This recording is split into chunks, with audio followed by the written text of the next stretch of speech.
I'm Luke Servelt. Welcome to another episode of Meet the Gaffer. Here I am with Alan Steinheimer, and we're going to talk about Octabanks. So what we've got on Alan right now is the S60 Skypanel in what kind of an Octabank is it? It's a DOP, and I've got the Chimera White, or also called Magic Cloth, front on it. Comes with an inner baffle, which I'm assuming with the S60 you'd always want to have in there as a diffusion piece. So essentially it's taking the center part of the beam, diffusing it further, allowing it to leak around the edges.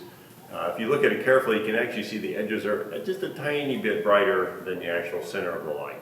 Okay, so Octabank. Why an Octabank and not just run this through a 6x or an 8x or a Chimera on, regular Chimera, either DOP or, Chimera style. Why an Octabank? Yeah, years ago I used to work on a regular set of commercials, and we used the large Chimera bank with a 10K, and I always felt like I couldn't get the bank. By the time the bank almost butted up to the camera, that the light itself was actually too far off to have the kind of wrap that I really liked. And so I ended up not using it that much. And what I noticed, I tended to poo-poo these in the past, thinking they were sort of the latest fashion in lighting. For fashion lighting. Yes, literally. Yeah. Fashionable fashion lighting. But I actually used it on a fashion shoot, and I actually really liked it. And what I liked about it is this little subtle shading on the opposite side from the light.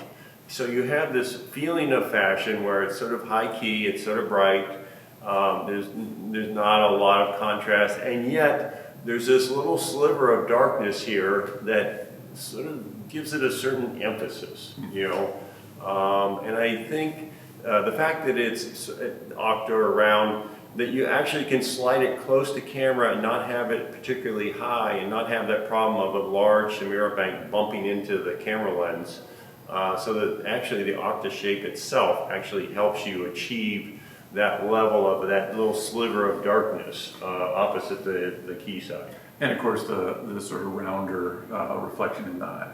Yeah, and of course with glasses a little less advantageous. You might have to raise it up or move it sidey to get rid of a part or all of the reflection. So it works a little better with real fashion models that probably wouldn't be wearing glasses. Not us. We're not fashion models? Okay. All right, so that's kind of like the Octabank, generally speaking, and interestingly, having it with the S60, it's already sort of a softish light, and now we're making it even softer. And so let's compare this with the 800. It's going to be the same sort of quality, but this is the DOP version, and that's the Chimera version. That's right. For what it's worth.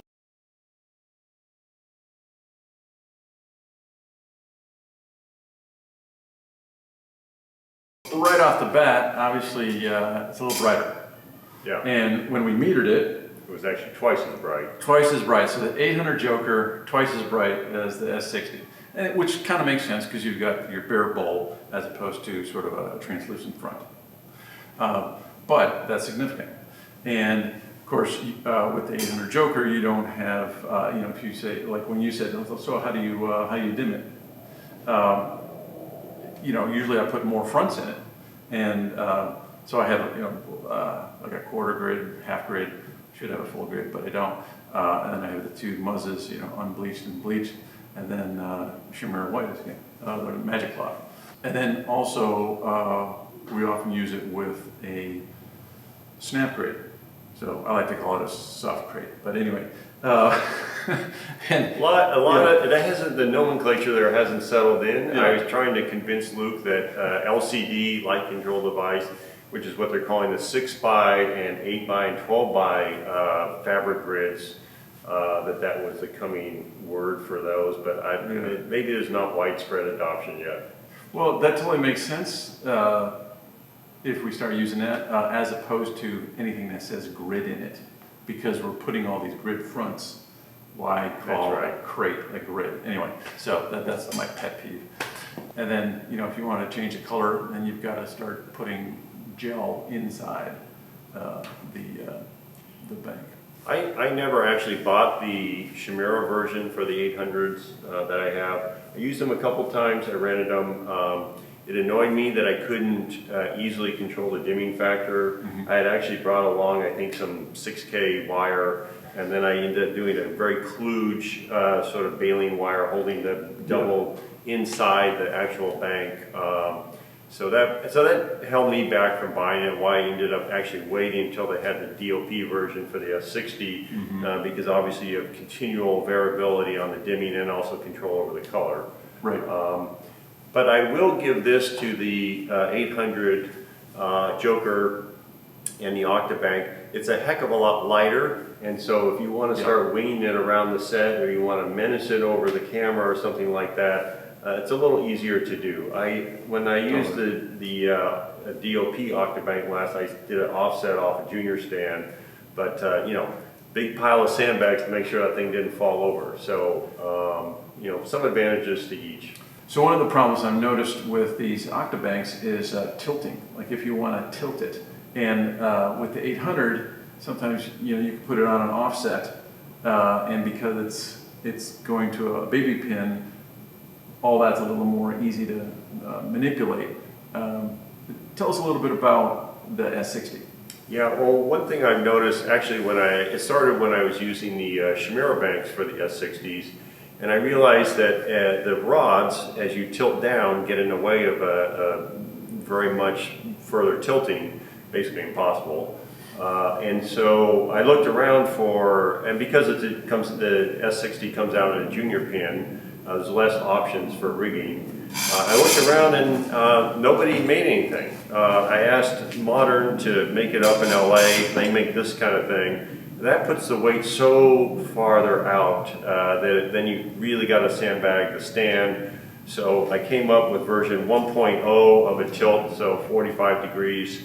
I decided, well, maybe I need another one, and then I can actually just take this and weld it further back here.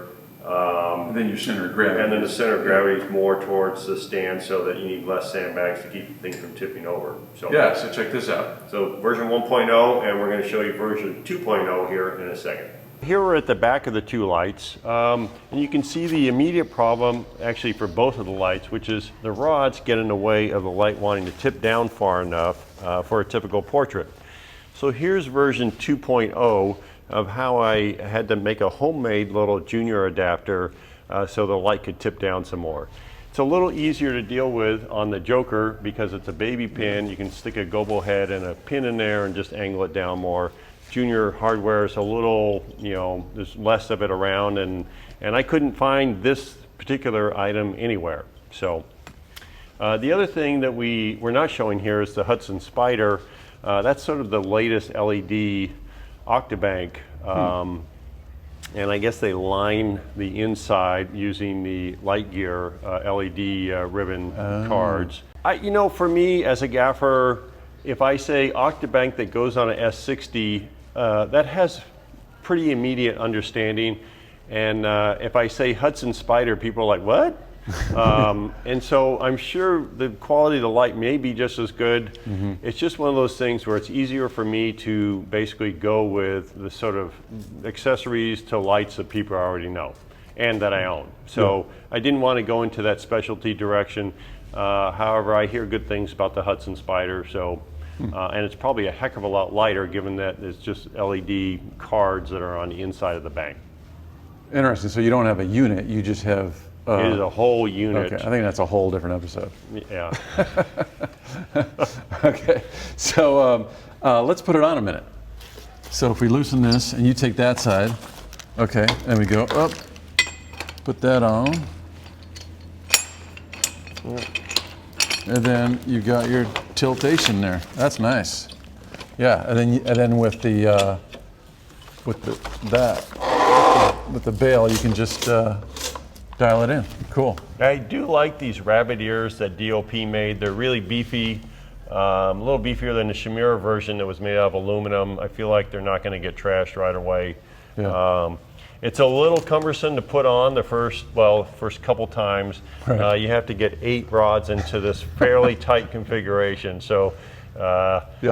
you know, best to do it away from the main set so you don't look like you're Goof. slow with age or something. But Well, and I noticed with this ring, I put one side and then the opposite side, and then I put the middle of, you know, how I make that the bank. But anyway. it could work that way with this. I'm not sure. I actually just found them sort of flailing. I'm flailing as I put it on. But yeah, you know. because the rabbit ears kind of do this. Yeah. All right, Yeah. everything's moving. So. Oh, right on. So just a simple overview of a couple different Octabanks. Thanks for watching. We'll see you again next time.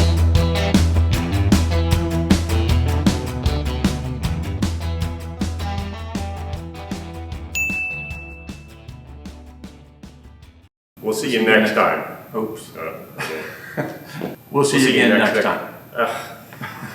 Okay. I'll see you again next time. All right. Could be funny. Yeah, I don't know. yeah. If it doesn't work, you choose yours. You know. Exactly.